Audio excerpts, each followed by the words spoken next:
Assalamualaikum warahmatullahi wabarakatuh. Kami dari kelompok 1 yang beranggotakan Rois Hildan Argayuda NIM 2021411015 dan Umi Solihah 2021410009. Di sini saya dan teman saya akan memaparkan mengenai pembentukan hukum Islam.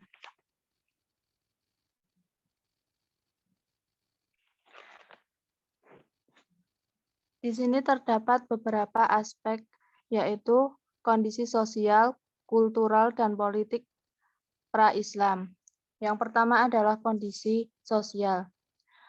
Bangsa Arab pra-Islam biasanya disebut Arab Jahiliyah. Masa itu belum berperadaban, bodoh, dan tidak mengenal aksara. Namun bukan berarti tidak seorang pun dari penduduk masyarakat Arab yang tidak mampu membaca dan menulis.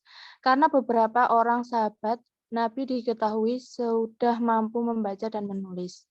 Ibnu Sa'ad mengatakan, bangsa Arab Jahiliyah dan permulaan Islam menilai bahwa orang yang sempurna adalah orang yang menulis, berenang, dan melempar panah. Masyarakat Arab pra-Islam merupakan kancah peperangan terus-menerus, sehingga kebudayaan mereka tidak berkembang. Itulah salah satu penyebab bahan-bahan sejarah Arab pra-Islam sangat langka dan untuk ditemukan di dunia Arab dan dalam bahasa Arab. Pengetahuan tentang Arab pra-Islam diperoleh melalui syair-syair yang beredar di kalangan para perawi syair.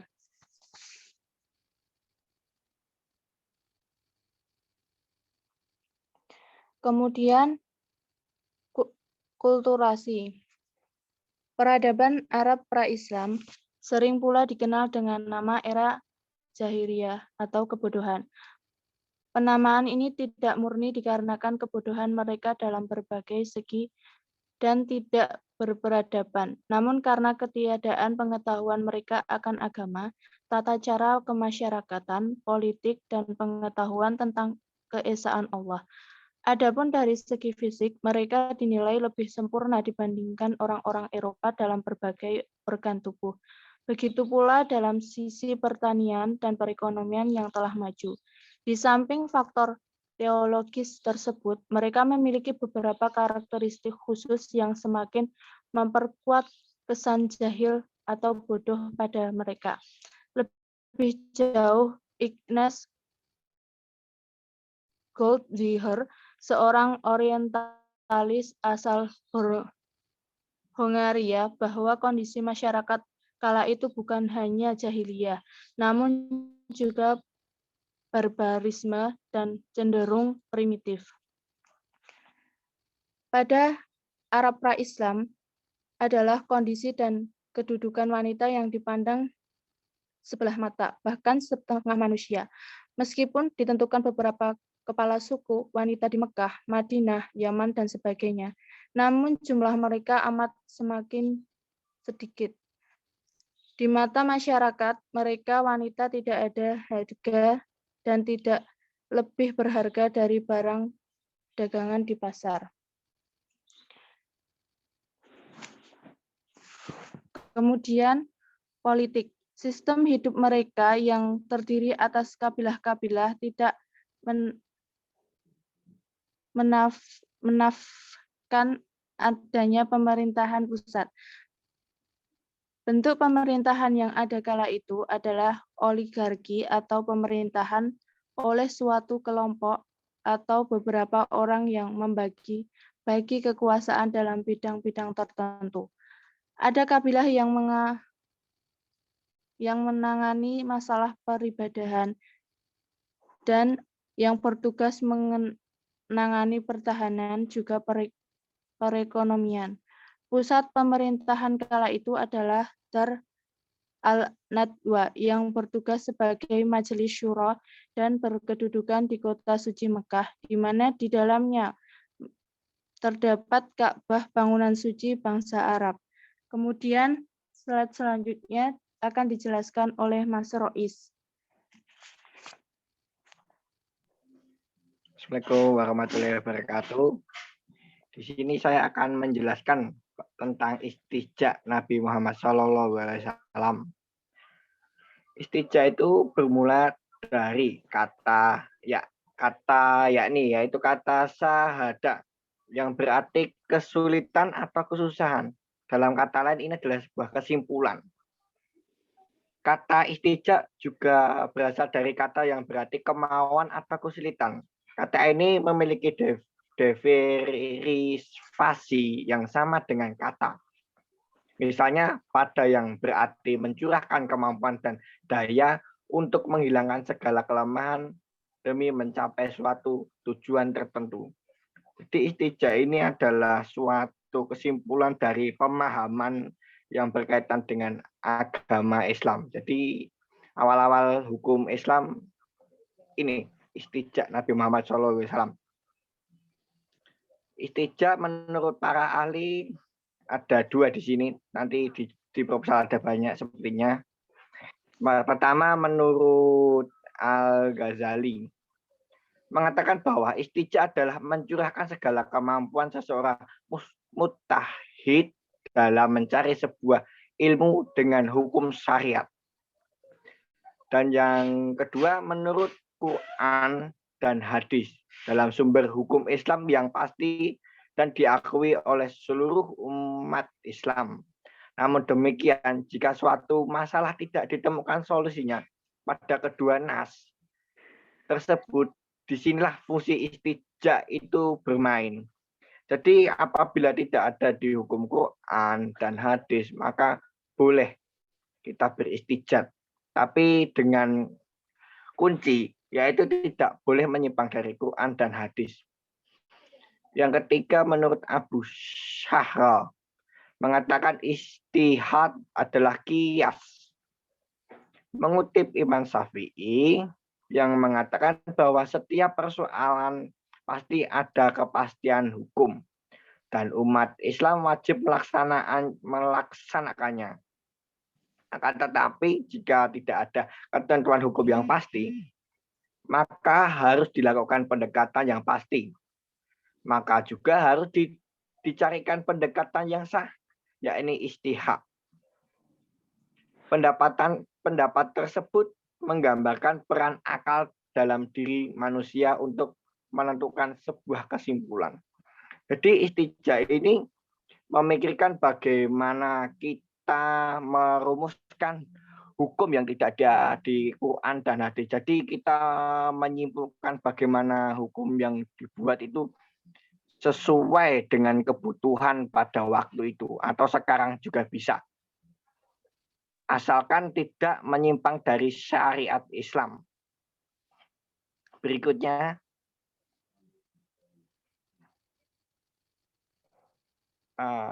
di sini ada jenis-jenis istihad atau 4 ruang lingkup yang harus dipahami secara berbeda dalam istihad Nabi. Antara lain 1, istihad Nabi yang dibenarkan wahyu. Bagaimana istihad Nabi yang dibenarkan wahyu? Istihad itu jelas akan menerimanya karena alasan wahyu. Alasan ini tentu tidak perlu diperdebatkan karena Nabi bertugas menyampaikan wahyu Tuhan atau Allah. Oleh karenanya wahyulah yang kemudian menjadi alasan utama istihad Nabi wajib diterima. Jadi yang pertama ini istihad Nabi yang dibenarkan wahyu itu memiliki landasan yang kuat. Yang apa itu landasannya? Landasannya adalah Quran. Wahyu yang diturunkan oleh Allah melalui malaikat Jibril lalu disampaikan kepada Nabi Muhammad SAW. Yang kedua, istihad Nabi terhadap kasus duniawi. Bagaimana? Cukup banyak ini, kalau yang ini cukup banyak diperdebatkan. Ada yang menolak, ada yang kontra, ada yang pro. Namun hadis tetaplah mengungkapkan Nabi yang bisa salah dan benar terlebihnya menyangkut dunia. Dalam yang istihad kedua ini begini. Ini menunjukkan bahwa Nabi itu juga seorang manusia. Jadi bisa salah, bisa benar. Hal ini karena memang disadari bahwa sumber istihad Nabi adalah wawasan Quran yang ia dapatkan dari Allah secara langsung dan pengalaman kehidupannya yang mungkin berbeda dengan pengalaman kehidupan masyarakat lainnya. Jadi semisal di Arab itu ada di proposal nanti suatu ketika Nabi Muhammad bertemu dengan para petani kurma. Petani itu sedang menyebutkan kurma dan Nabi Muhammad menyuruh agar tidak melakukannya. Dan penduduk juga menaati perintah tersebut. Dan setelah itu akibat tidak melakukan penyebukan terhadap pohon kurma tersebut, hasil panen menjadi menurun. Dan karena menurun, petani kurma itu mendatangi Nabi Muhammad. Nabi Muhammad menjawab bahwa saya hanya menyarankan dan karena saya adalah hanya manusia biasa. Begitu. Jadi Nabi bisa salah, bisa benar. Tapi itu menurut pengalamannya seperti sunnah itu minum madu, kurma, itu sesuai pengalaman dan Quran. Jadi ada pengalamannya di sini tentang pengalaman kehidupan yang didasarkan oleh pengalaman kehidupan beliau pada waktu itu.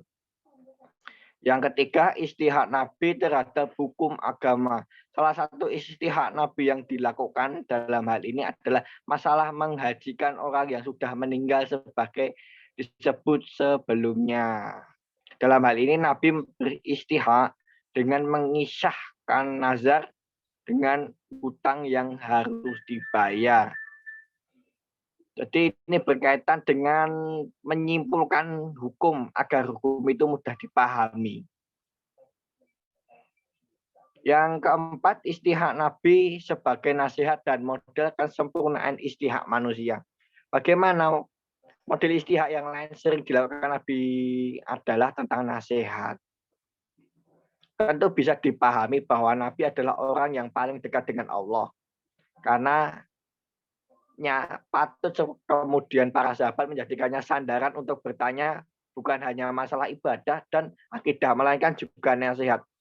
Karena Nabi merupakan orang yang teladan dan juga bijaksana. Jadi sebagai pedoman dalam meminta solusi dalam kehidupan sehari-hari, bagaimana menjalankan kehidupan, bagaimana menata struktur masyarakat yang benar sesuai hukum Islam, dan lain. Masih banyak contohnya. Nanti di proposal insya Allah ada penjelasannya. Berikutnya,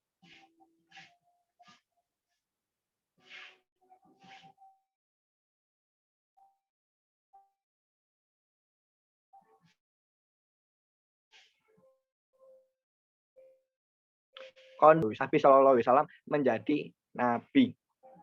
Diutus menjadi rasul selama kurang lebih 23 tahun. Rasulnya otoritas tasyrid berada sepenuhnya di tangan Allah melalui wahyunya Quran. Pada masa Nabi Muhammad itu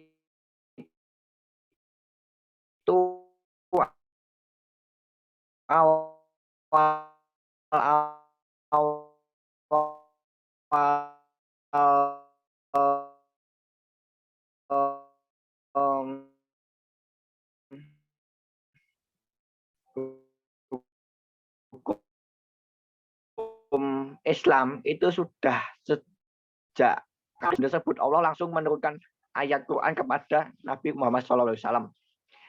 Jadi pada saat itu hukum Islam itu ditetapkan melalui suatu peristiwa. Peristiwanya apa? Seperti perang, sengketa, atau permasalahan sosial yang kemudian ditanyakan umat Nabi Muhammad SAW kepadanya. Lalu direspon problem itu kepada Allah dengan mengirim Quran kepada Nabi Muhammad SAW.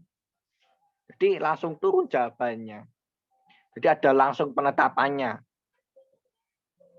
Yang berikutnya ayat-ayat yang diturunkan Allah Subhanahu wa taala langsung, namun terdapat beberapa ayat yang sifatnya global dan memerlukan penjelasan Nabi Muhammad SAW. Bagaimana? Yang berikutnya ini Allah menurunkan langsung ayat menurunkan langsung wahyu dalam ayat Quran yang kemudian diamalkan oleh para sahabat dan umat Islam pada waktu itu. Dan ada beberapa ayat yang sifatnya global, yaitu luas sekali. Dan perlu diperinci oleh penjelasan Nabi Muhammad SAW. Karena Nabi Muhammad SAW memiliki pemahaman tentang agama. Yang mana pemahaman agama itu dituntun oleh Allah. Yang berikutnya Nabi membentuk aturan pelaksanaan pada waktu itu. Contoh praktisnya dan aturan pelaksanaannya bagaimana? Beliau bisa saja melalui ceramah di masjid, praktek di depan para sahabat dan umat Islam, bagaimana cara wudu, bagaimana cara berzakat, bagaimana cara membersihkan najis, bertetangga, bertata krama, dan menjadi manusia yang berperilaku tauladan. Begitu. Berikutnya, sudah selesai teman-teman. Bila ada pertanyaan silakan diajukan menjawabnya. Terima kasih atas perhatiannya. Assalamualaikum warahmatullahi wabarakatuh.